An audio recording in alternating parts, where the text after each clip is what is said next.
Assalamu alaikum. My brothers and sisters, children are a gift from Allah subhanahu wa ta'ala. Many people don't have children. If you don't have children, that is the choice of Allah subhanahu wa ta'ala. While you keep trying to have these children, we should not enter into territory that is prohibited in order to get children by hook or crook. So there is a limit that you could actually go to in order to try and get children or bear the children. But if not, consider adoption. To a degree, the adoption in Islam is more about taking care of children who are not really yours, and you actually look after them because they're orphaned, because they may be homeless, etc. And the idea is to earn a reward from Allah subhanahu wa ta'ala. Not that you can boast and brag that we have adopted and so on. But what I'd like to say today is go easy on your children. We're living in an environment that is very, very difficult. The pressures of society, of technology, of everything is absolutely tremendous. It's on another level. So if you're too hard and harsh upon your children or on your children, you may just lose them because they may snap out of the relationship with you out of frustration.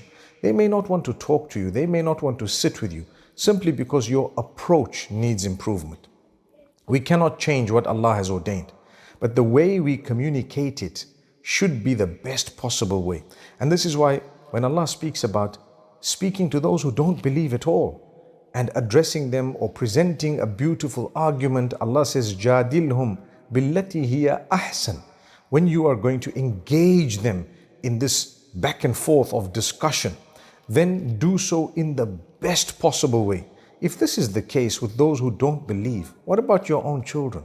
What about those who are living with you? When talking to them, try and engage them in the best possible way. Convince them to do what you want them to do, rather than yell at them, scream at them, and try and force them to do things. They will hate what they're doing. I've come across many young girls who say, I hate the hijab simply because my mom used to force me to do it. Now one might ask, well, what should I have done? Well, the true answer is you should have communicated, spoken, convinced them, and inshallah help them in a beautiful way. You don't just say, do that and that's it. They may do it, but as they grow older, are they convinced? That's the question. So, in order to protect yourself from all of this, make sure you engage with these children in a beautiful way. Go easy on them and learn about what Islam says. They get to a certain age, the age of 7, you slowly remind them about prayer. Before that, and at that age, you tell them to pray.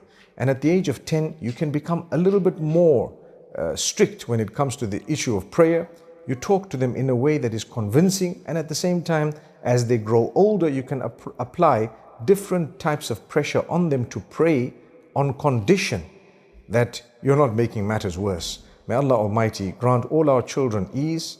May Allah protect all of them and protect all of us and help us to utilize the best possible way to speak to our children about what is important for them and to help them stay away from that which is wrong in a lovely way. Jazakumullah khair. Assalamu alaikum wa rahmatullah.